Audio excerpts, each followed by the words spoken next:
السلام عليكم ورحمة الله وبركاته أعزائي المشاهدين في كل مكان، يا أهلا وسهلا بكم في حلقة جديدة من حلقات شوارع مصر. النهاردة يا جماعة أنا بصور من حي المطرية، والنهاردة هي مناسبة ذكرى مرور 15 سنة على ثورة يناير 2011. طبعا عشان المناسبة الجميلة دي أنا حابب أحكي لكم على موقف من المواقف اللي حصلت لي من أيام الثورة. طبعا مش هقدر انسى ايامها، طبعا وقت اللجان والقلق وفتح السجون، والدنيا كانت بايظه ساعتها. وقتها كنت انا هنا يا جماعه في الميدان ده، ميدان المطريه. كنت مروح بالليل زي اي حد من خليق ربنا وقت حظر التجول، ومش لاقي مواصله. فجاه وقف قدامي ميكروباص فاضي وقال لي تعالى ما اوصلك. طبعا ربك والحق انا فرحت وركبت في ثانيه. طول الطريق عمال يخش من طرق وشوارع غريبة، وانا بقول ايه ده بيخرم، وده مش عارف هيطلع من هنا عشان في لجنة قدام او في ناس واقفة مش هترضى تعدينا والكلام ده يعني. المهم قعد يخرم ويخش في شوارع غريبة ويبص لي بصات اغرب لحد ما دخلنا في شارع فاضي خالص، وقام مهدي وجي على جنب كده. فانا بصيت له كده باستغراب يعني، فلقيته مكشر قوي وباصص لي بصه الجعان صدر فرخه كده. فقلت غالبا دي نهايتي، خلاص بقى كده ده هيطلع واحد هربان من تأبيده وعايز بقى ايه يفرغ مشاعره. طبعا ساعتها انا اتمنيت يكون عايز يفتشني بس في اللي معايا. وبدأ بقى ايه، بدأت انا احسب الخسائر بقى كل ده في مخي في ثانية الا ثانية. يعني مثلا هصوت، طب هصوت اقول ايه، الحقوني ولا اقول يا لهوي. فبدات اتخيل بقى هل هيتم بقى ايه، هيعتبروني شهيد مثلا الثوره وشارع كده يترسم ويتسمى باسمي كده وجرافيتي كده، ولا هيعرفوا اللي حصل فعلا وابقى ضحوكه بقى كده والمنطقه ويترحموا عليا وهم بيضحكوا، ولا الدنيا هتمشي ازاي أنا مش عارف. المهم بحركه مفاجاه كده راح مد ايده وقام مطلع مسدس. انا هنا يا معلم بحركه لا اراديه رجعت بدماغي ورا، خبطت في المقبض ايه بتاع الباب اللي فوق ده. لقيته قام دايس على الزناد. هنا خلاص انا مسدس في وشي، انا روحي راحت لوحديها كده من غير ما يضرب. المهم المسدس قام مطلع ميه وراح رششني بيه، فاهمني؟ طلع مسدس ميه في الاخر. وقعد يضحك ويقول لي شكلك خفت، والله شكلك خفت، ويكركر من الضحك. المهم الحمد لله في الاخر وصلت البيت يعني. بس يا جماعة انا النهارده يا جماعة في شارع المطرية، شارع المطراوي تحديدا. طبعا حلقة النهارده ان شاء الله هنعرف فيها ازاي المكان ده اتحول من مدينة مقدسة لحي شعبي مليان حياة. ناس كتيرة طبعا فاكرة ان المطرية هي منطقة شعبية وبس، ولكن في الحقيقة المطرية واحدة من أقدم وأهم بقاع الأرض في تاريخ مصر كله. النهاردة أنا بصور من قلب شرق القاهرة، وسط الزحمة والميكروباصات والتكاتك والموتوسيكلات والمحلات اللي فاتحة 24 ساعة. طبعا التكاتك والموتوسيكلات هنا هي أسرع وسائل المواصلات، عشان كده هتشوفهم كتير أوي في حلقة النهاردة.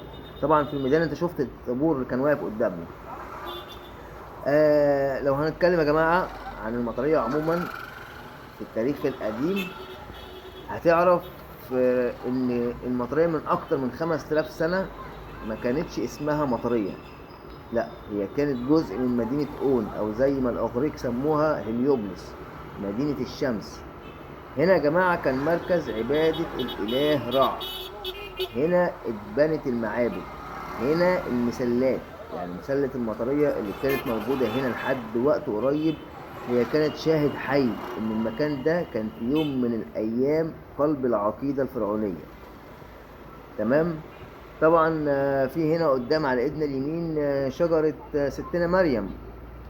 تمام. طبعا مع مرور الزمن المطرية من الفراعنة دخلت مرحلة جديدة حسب التاريخ حسب التراث المسيحي.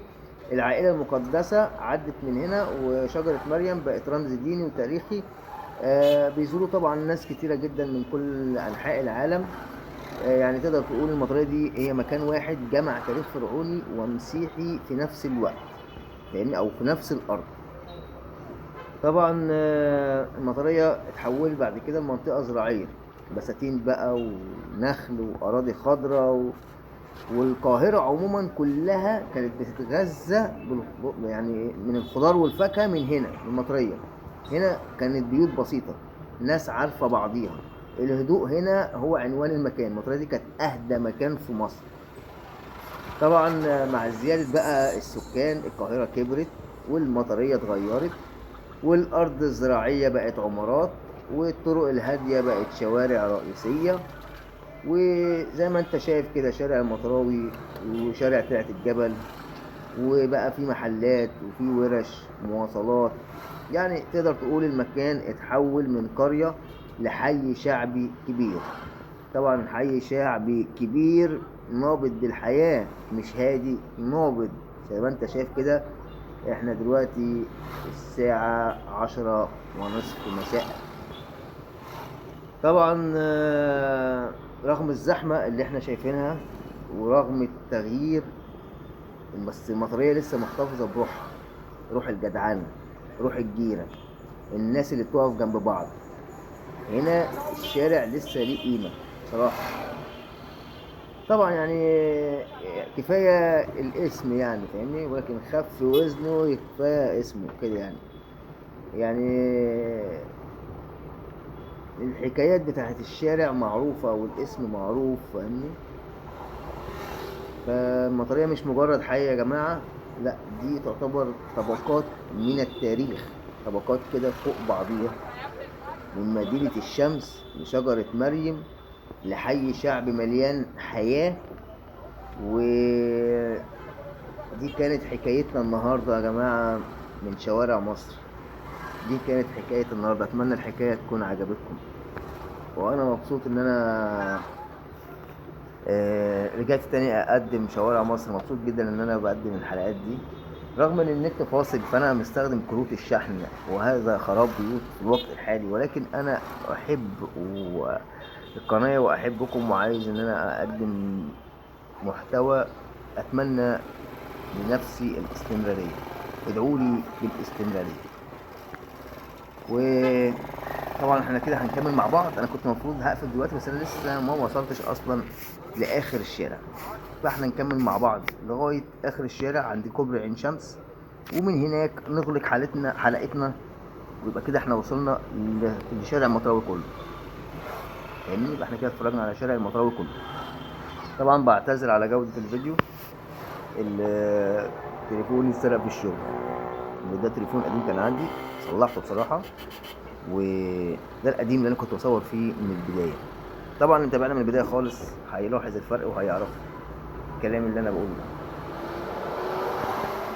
طبعا يا جماعة انا مش حابب افكركم ان انا عندي بنت بتتجوز اسمها بنتي، و طبعا كل اللي معايا حوالي 50,000 دلوقتي ان شاء الله، ربنا يسهل ويكملوا على خير. الجمعية اللي كنت عاملها طلعت منها. طبعا انتوا عارفين الاول انا كنت معايا عربية وشغال بيها، الدنيا كانت مستقرة يعني. انما دلوقتي انا بعت العربية، الجمعية طلعت منها فاهمني. فايه شغال في شركة وليه مرتب ثابت اخر الشهر وفي التزامات للدين. فطبعا الشغل في الشركات غير الشغل في اوبر، يعني في اختلاف كبير جدا يعني. فاللي حابب يساعد يكون شاكر ليه، وعقبال اولادكم باذن الله. واللي ما اتجوزش ان شاء الله يتجوز. ايه تاني عايز اقول لكم عليه؟ ايه تاني؟ خبر ب1,000,000 جنيه. انا اقول لك الخبر وانت بعت لي ال1,000,000 جنيه. لحد النهارده في 70,000 جنسية اتسحبت من اصحابها في الكويت. معرفش انت تعرف الخبر ده ولا لا، بس الجنسيات بتتسحب من اي حد ايا كان مين. يعني سفير الكويت مثلا في لندن بدر العوضي اتسحبت منه وهو هناك. طارق سويدان اتسحبت منه، وفي ضابط جيش كان في الخدمة اتسحبت برضه منه، وشخصيات عامة ونواب وليلة كبيرة عزيزي المشاهد. والسحب ده طبعا بيكون بمرسوم أميري غير قابل للنقد. طبعا انت شايف ان رقم 70,000 ده كبير صح؟ هو فعلا كبير. بص يا سيدي انا هفهمك الحكاية. تخيل بلد تلتينها مش من اهل البلد نفسها، بلد تلتينها مش من اهل البلد نفسها، وتلت السكان بس اللي من اهلها. واغلب التلتين دول اخدوها بالتزوير او بالشهاده الزور، اللي هو واحد حلف زمان انه من البلد دي في الستينيات يعني، وهو مش من هناك، وراح مدخل ناس معاه وقالوا ايه، اخواتي، ودول كبروا وخلفوا وانتشروا وهم مش كويتة اصلا. اللي حكيته لك ده حصل بالفعل، وركز معايا في اللعبكة دي عشان تفهم يعني. ملحوظة بس قبل ما اقول لك الحكاية، انا بتكلم عن تسجيل الجنسيات كورق حكومي، مش الانساب خالص يعني، علشان ما يختلطش عليك الامر وما تتشككش. اوكي.